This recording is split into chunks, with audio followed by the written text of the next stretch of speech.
right, second up, we have Marco K. A little blurb on Marco. Marco K's work has appeared in McSweeney's, The Rumpus, and the Los Angeles Review of Books.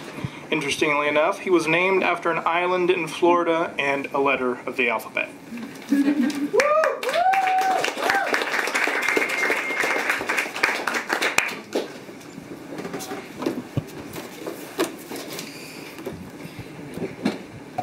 Thank you to NYU, to Brando Skyhorse, who's going to be reading later, and thanks to my friends for coming out tonight. This is the beginning of the novel that I'm working on. It's called Remember the Damps. It's from basically I'm going to be reading from sort of the beginning of it, so I'm not going to explain anything. But feel free to burst into spontaneous applause at any time. For the past 8 years, ever since graduating college with a degree I no longer use, American Material Culture Studies, in case you want to talk famous manhole covers of the Works Progress Administration, I've done music marketing for Public Revelations. Our specialty is promoting washed-up one-hit wonders. One day, I hope to work with talent that's actually talented, or even a wonder that's still hitting. For now, I write a lot of radio ads that begin, "They're back, and so is rock and roll." The strange thing is that Frank Kempman, the boss of Revelations, has remained savvy even after coming up during the Hall & Oates era. He stresses the imaginative, disruptive side of our jobs, which you'd think would be par for the course. But many music promoters are content to sit back and let the band do all the work while they pocket their cut, happy to lead tinnitus-free lives. Just as I was about to sneak out early on a Friday, Frank pulled me into his office and asked if I wanted to spend the weekend doing something fun. The red sirens of a nightmare project flashed above his every phrase. "Stroll with me to the printer?" he asked. As we walked, his hands shaped some invisible box in front of him. "Now this is a thing you can really own, Reed. I know you've been wanting that." I nodded, not knowing if I had. "Remember the Damps?" And I did, foggily. A poster faded in through a haze of pot smoke and time. It belonged to my freshman year roommate and hung on one of our cinder block walls. The aesthetic could fit in a mid-90s time capsule.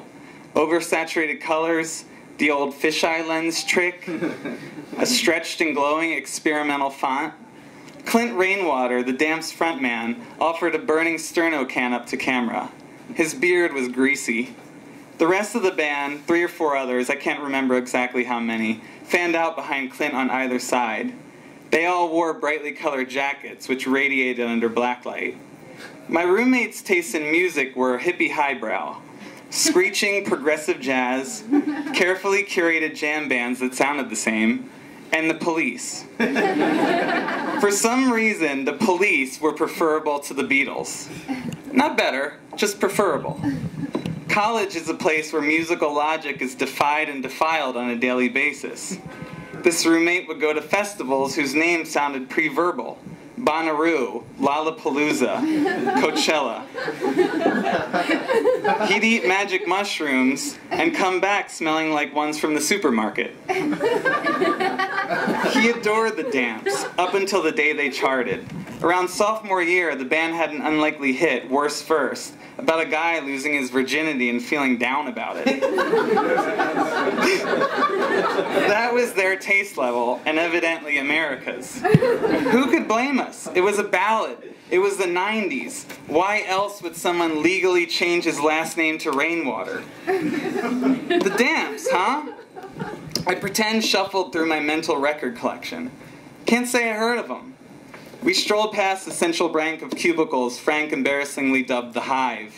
In mustard-colored bands of light on buildings across the street, I watched my weekend evaporate.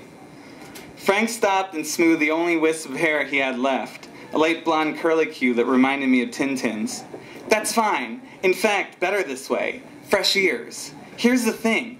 Think of this almost like a special kind of A&R field trip. They want someone down at their studio, pronto. I haven't had more than 5 minutes conversation with Clint. Hell, I haven't talked to them in 5-6 years. Calls me out of the blue yesterday, says they have new material, an entire album's worth. The Damps' new album, fucking A for amazing, right?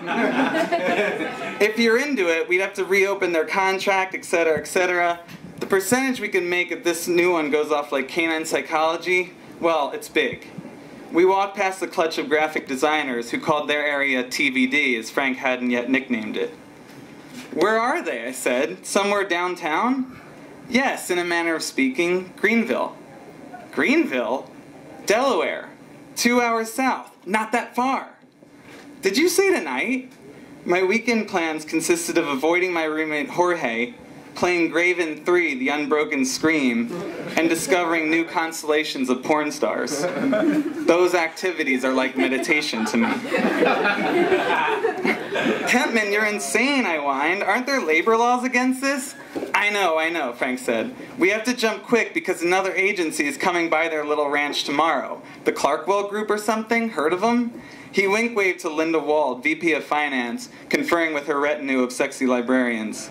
Clint tells me over the phone they do 360-degree marketing and Get Interactive. Shit, I invented 360-degree marketing. Interactive? We have Wi-Fi in our lungs. The Damps don't know what we're capable of because it's been a while. One thing Frank wasn't capable of, performing rudimentary functions on his computer. A few years ago, I helped him download a driver for the wireless printer, so he repositioned me within earshot of his desk. As for interactive marketing, that department consisted of one person, me. Pop down tonight, come back, and take Monday off. Clint wants a verbal by then anyway. And if it means a lot to you, I said, what exactly is a lot? You'd be the Damp CMO for all intents and purposes.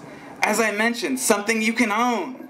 He shaped the invisible box again, more violently this time. The burnt plastic smell of toner hung in the air. I'd bring on a new hire to help you out, and of course we can talk appropriate compensation. But first we, and by we I mean you, need to find out if it's even worth our while. Jesus, Reed, you look bummed. I thought this would be right up your alley. No, it is, I said. It's just unexpected.